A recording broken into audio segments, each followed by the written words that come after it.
Bismillahirrahmanirrahim. Assalamualaikum warahmatullahi wabarakatuh. Waalaikumsalam. Alhamdulillahirabbil alamin. Allahumma sholli ala sayyidina Muhammadin wa ala alihi wa sahbihi ajmain. Alhamdulillah, bersyukur kepada Allah Subhanahu wa taala di kesempatan yang berbahagia ini kembali kami menyapa di Majelis Yas'alunaka Islam Solusi Kehidupan bersama Syekhuna Syekh Surahman Hidayat. Assalamualaikum. Kami ucapkan banyak-banyak terima kasih kepada para pemirsa yang telah menyampaikan pertanyaannya kepada kami. Mudah-mudahan menjadi asbab ilmu kita bersama dan menambah wawasan keislaman. Ya, baik Bapak Ibu yang berbahagia. Ya, pertanyaan yang pertama pada edisi kali ini yaitu datang dari Ibu Nopita asal Depok. Ya, yang menanyakan terkait bagaimana kalau kita membeli hewan kurban hanya melihat gambar ataupun foto saja dan hewan dikirim saat penyembelihan? Apakah ini termasuk akad yang goror? Baik, bismillahirrahmanirrahim. Assalamualaikum warahmatullahi wabarakatuh. Waalaikumsalam. Allahumma sholli ala Nabi Muhammad wa ala alihi wa sahbihi ajmain. Pertanyaan membeli hewan kurban tapi hanya fotonya saja gitu ya. Pada waktu penyembelihan baru dikirim. Nah, tinggal dicocokkan apakah ya realnya hewan yang dikirim itu persis seperti yang ada di foto, bahkan mungkin ada keterangannya begitu. Nah, itu mirip dengan akad salam dalam fikih itu. Jadi akad salam. Membeli sesuatu mausuf fid dhimmah. Hanya ya sifat-sifatnya saja. Kriterianya barangnya belum diserahkan, sedangkan uangnya sudah diserahkan. Nah, itu sah. Nanti pada waktunya barangnya itu diserahkan, maka pembeli berhak mencocokkan dengan apa yang ada di gambar dan apa yang ada dalam keterangannya. Kalau cocok, ya dia kemudian tidak menolak, tentu saja jadi, ya kan. Bagaimana kalau tidak cocok? Nah, dia punya khiyar, hak pilih. Apakah dia menolak atau minta diganti dengan yang sesuai, apa yang ada dalam foto dan apa yang ada di dalam keterangan informasi, ya kan. Itu kalaupun tidak, ya dia sudahlah, beda-beda dikit nggak apa-apa, ya sudah, dia itu kan punya hak, sohibul hak gitu kan. Nah, itu jadi itu hukum jual beli yang mausuf fi dhimmah namanya, itu pesanan, ya kan, pesanan mirip pesanan. Itu ya. Jadi bukan akad yang goror, nggak masuk. Bukan ya, akad yang goror. Kalau yang goror itu tidak ada barangnya atau ada jahalah, ya tidak diketahui sama sekali. Kalau ini kan ada gambarnya. Ada gambarnya, ada keterangannya, spesifikasinya, keterangannya ada. Ya tinggal ya karena kebutuhannya tidak hari ini, kalau dikirim hari ini juga repot juga si pembeli harus menyediakan pakan harus itu. Jadi jual beli salam itu dibolehkan lil maslahah, maslahah kedua belah pihak. Ya, pembeli ya tentu saja untuk kemaslahatannya, sebab kalau dibeli hari ini repot, tadi ya kan repot. Si penjual juga kemaslahatan, mungkin barangnya itu belum tersedia, dia juga pesan dari tempat yang lain. Kan hewan-hewan kurban itu bisa saja dari luar kota, ya, kan begitu. Jadi itu karena syariah itu berpihak kepada kemaslahatan, apalagi fikih itu memang akan mendukung apa yang maslahat, maka pada prinsipnya jual beli demikian dibolehkan. Lil maslahah. Demikian. Baik, terima kasih atas penjelasannya. Pertanyaan berikutnya datang dari Bapak Joni asal Banjarnegara yang menanyakan, apa hukum denda karena melakukan pelanggaran? Ya, melakukan satu pelanggaran atas transaksi atau janji, ya kan. Dengan pelanggaran itu adakah pihak yang dirugikan? Nah, kan. Kerugian itu bisa kerugian materi, bisa kerugian immateri atau dua-duanya, ya kan. Nah, tentu syariat membela orang yang dizalimi, dirugikan, maka ada ruang di situ doman, ya, minta ganti rugi. Kalau kerugiannya materi dan bisa dihitung secara real kerugiannya berapa, maka ada tentu saja ta'wid, penggantian, ya kan, kalau yang penting transaksi itu untuk tabadulul maslahah, tukar menukar kemaslahatan. Ya, tidak boleh ada pihak yang dirugikan, begitu. Jika ada pihak yang dirugikan, maka pihak yang dirugikan punya hak untuk minta kompensasi. Kompensasi ini dalam hal ini denda misalnya, ya, denda itu biasanya karena ingkar janji, ya, kemudian didenda ketika ingkar janji itu atau prestasi mengakibatkan satu kerugian. Jadi kerugian itu harus ada ta'wid, ya, pengganti, atau istilah yang lain adalah mungkin si penjual itu berjanji nanti kalau ada kerugian ya saya tanggung, itu doman namanya kan. Ya, intinya kerugian itu diberikan ruang untuk pengganti. Ya, wallahualam. Baik, terima kasih atas penjelasannya. Pertanyaan berikutnya datang dari Bapak Bari asal Bima yang menanyakan terkait penggunaan uang takziah. Apakah si anak boleh mempergunakan uang takziah? Iya. Takziah itu sehubungan dengan adanya yang wafat, Ya, kan begitu. Tentu yang berkabung itu kan anak, keluarga. Lah, ya. Datanglah tentu saja tetangga dan saudara-saudara datang untuk berbelasungkawa dan memberikan sedikit, ya, dana atau apapun begitu untuk meringankan. Ya. Itulah dana takziah. Berarti memang uang takziah itu yang terkumpul adalah untuk ya pelipur lara lah begitu, keluarga. Ya. Nah, tentu untuk pelipur lara ya untuk dimanfaatkan oleh keluarga, apakah untuk membantu biaya hidup atau apapun begitu, sehingga ada semacam sesuatu yang diringankan, ya kan. Mungkin 1 atau 2 hari sampai 3 hari itu tidak perlu disibukkan untuk ya masak dan itu ya cukup dengan uang takziah ini bisa ya membeli makanan, ya begitu.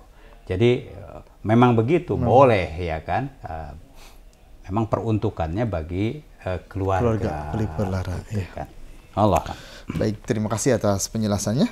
Pertanyaan berikutnya datang dari Ibu Miska asal Jakarta yang menanyakan apakah jika tidak sengaja urutan wudhu terbalik, misalkan membasuh muka dan tangan, ya, apakah wudhunya sah dan sholatnya juga sah karena lupa? Ya, lupa. Jadi ada beberapa a'dzar, ya, uzur, ya. Maklum manusia itu kan dhaif, ya. Tapi dalam hukum ada tentu saja pembahasan terkait syarat-syarat sah dan syarat-syarat kesempurnaan ibadah. Wudu dalam hal ini tentu saja ada rukun wudu, anggota wudu ini. Syurut sihatil wudu, syarat sahnya ini. Ya, di antaranya adalah membasuh keseluruhan a'dha al-wudu, ya, anggota wudu, dan tartib, ya kan. Ya, tartib kan dimulai dari niat, kemudian membasuh muka ya dengan sempurna, kemudian kedua tangan, ya kan, kemudian mengusap rambut, kepala, kemudian membasuh kaki, kemudian ya doa, ya kan. Nah, bagaimana kalau ini mungkin karena ada sesuatu lupa, jadi kebolak-balik Kekidul. kan begitu. Tapi niatnya kan sudah pasang niat. Nah, ini niat itu penting sebab niat itu menetapkan eksistensi satu ibadah.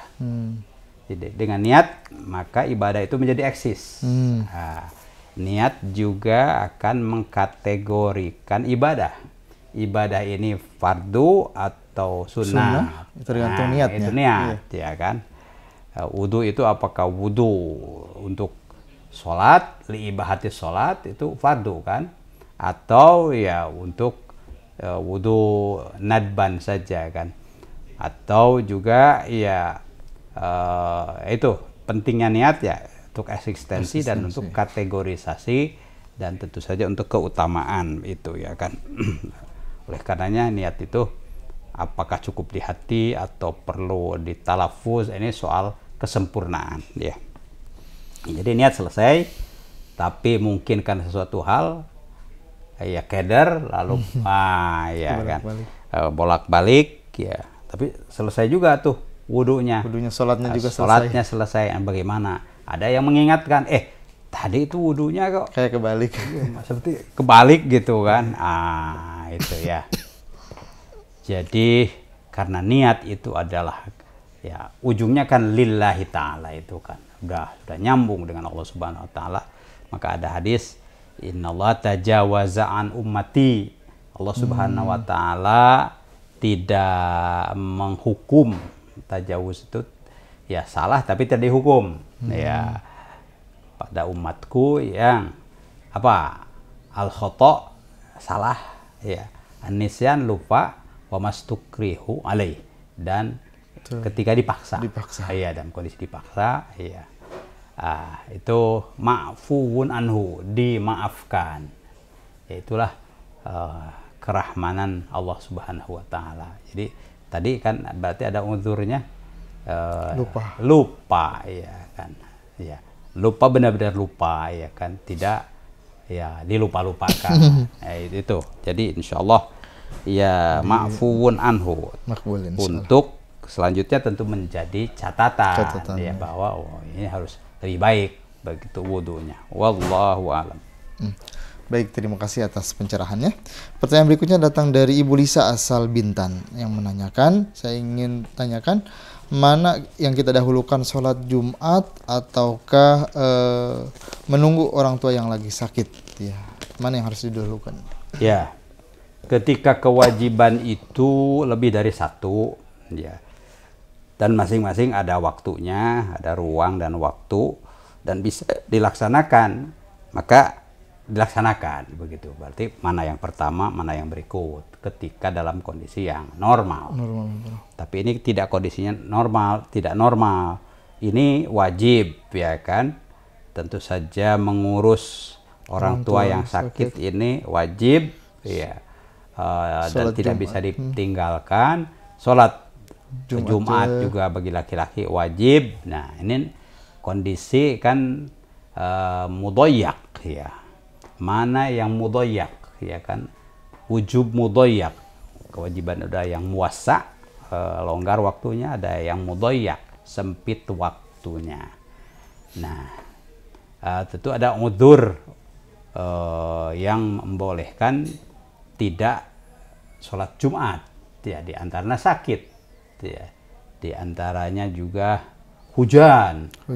Termasuk banjir atau apa namanya, angin kencang. Nah, itu sesuatu yang mengancam ya, membahayakan ya kan. Ini juga tentu saja bisa mulhaq, dikaitkan, sebab kalau ditinggalkan ya tentu akan membahayakan bagi yang sakit ya kan. Jadi wajib mudayyak itu mana? Itu mana yang tentu saja aula ya, aulawiyahnya. Kalau yang sakit ditinggalkan ini kan tentu madaratnya ada. Jumat ini ada uzur di situ kan, uzur. Jadi maka uzur tidak sholat Jumat nanti diganti tentu saja dengan sholat zuhur ya. Kan begitu. safar misalnya kan boleh tidak sholat Jumat karena safar. Jadi sedangkan kewajiban yang sempit waktunya ini kan lebih sempit, mengurusi orang tua yang sakit itu. Wallahu a'lam. Baik, terima kasih atas pencerahannya. Pertanyaan berikutnya datang dari Mbak Lala asal Madiun yang menanyakan, saya pernah mendengar penjelasan salah satu ustadz yang menjelaskan mandi wajib setelah haid ataupun bergaul dengan suami bisa dilakukan dengan tayamum. Iya, yang saya tanyakan, apakah ada hadis sahih yang menjelaskan hal tersebut? Kalau ada sebab, ya kan, wudhu atau mandi itu kan harus dengan air. Dengan air, ya kan, dalam kondisi normal. Tapi dalam kondisi darurat, boleh diganti dengan tayamum. Ya. Nah, darurat seperti apa? Kan itu, ya kan. Darurat yang inda fuqdanil ma, ketika air tidak ada. Tidak ada itu memang airnya susah. Seperti mungkin sekarang di Cianjur mungkin, ya kan. Sekarang sudah normal katanya. Atau airnya ada tapi tidak bisa dipakai karena sakit ya gitu. Nah, ini kan fi hukmil fuqdan itu kan berarti ada airnya tapi karena sakit tidak bisa digunakan, dilarang secara kesehatan, ya kan. Nah, itu berarti gantinya tayamum. Nah, begitu, ya. Sakit seperti apa? Ada kasus di masa sahabat Nabi Shallallahu Alaihi Wasallam, ya, diriwayatkan oleh Imam Abu Dawud, bahwa rombongan sahabat dalam suatu perjalanan, ya, kemudian ada yang kena musibat.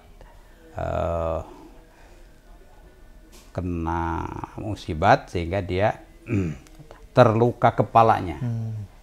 Nah, terluka kepalanya cukup serius begitu, ya.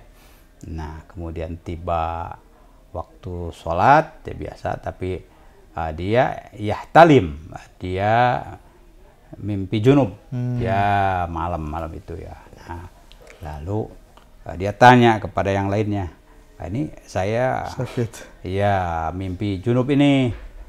Sedangkan ya saya kena luka ini agak serius. Adakah uzur, ya, kompensasi lah begitu, keringanan saya untuk tidak pakai air, tidak mandi, kan begitu. Ya, junub kan harus mandi, mandinya kan mandi secara semua. Rata. Ya. Nah, ini ya kan pentingnya ilmu. Ya, jangan hanya semangat-semangatan. Kata mereka itu, nggak bisa itu kan. Ya, kalau junub ya harus mandi dan mandinya harus begini begitu kan. Nah, ya, yang lain-lain juga begitu, ya, seolah ya konsensus lah, nggak ada. Nah, lalu ya dia ya Bismillah mandi, ya kan. Famata, meninggal, ya kan, gitu kan. Karena tadarrur dengan itu. Nah, kasusnya dilaporkan kepada Rasulullah SAW. Rasulullah ya agak marah. Qatalu, mereka itu telah membunuhnya. Sampai begitu kan. Qatalu, iya. Qatalahumullah, ya, Allah akan membunuh atau melaknat mereka, ya kan. Nah, itu kan. Kenapa mereka itu kalau belum tahu tanya, kan begitu, ya. Inna syifa al-aji as-su'al, sebab obat ketidaktahuan itu adalah tanya, kan begitu. Nah, itu. Jadi poinnya di sini sesuai begitu, kalau wajib mandi berarti tapi tidak bisa, berarti fi hukmi fuqdanil ma, ya tidak perlu pakai air, ya, bisa diganti dengan turab, ya, atau so'id dengan tayamum. Nah, begitu, ya kan. Nah, itu jadi hadisnya sahih dan sepakat, ya, para ulama bahwa memang karena sebab fuqdanil ma itu diganti dengan tayamum. Ya. Allah. Terima kasih atas pencerahannya. Pertanyaan berikutnya datang dari Mbak Jihan asal Wonogiri yang menanyakan, ayah saya terkena serangan stroke saat ini dalam proses pemulihan dan fisioterapi. Dalam menjalankan sholat 5 waktu dilakukan secara duduk di rumah. Pertanyaan saya, apakah ada keringanan untuk tidak sholat Jumat karena masih sakit? Ya, itu saya kira min udhril Jum'ah adalah marad, kan. Kalau sholat berjamaah bisa di rumah dengan yang lain, tapi kalau sholat Jumat kan harus di masjid. Karena kondisinya sakit, apalagi stroke. Lebih serius, merepotkan, ya? Begitu. Itu termasuk ya udhru sholatil Jum'ah begitu. Tentu diganti nanti dengan sholat zuhur. Bisa saja jamaahnya nanti dengan anggota keluarga yang lain. Bahwa dia tidak wajib Jumat dengan sakit itu ya dibenarkan, itu di dalam syariat. Demikian. Wallahu a'lam. Baik, terima kasih atas penjelasannya.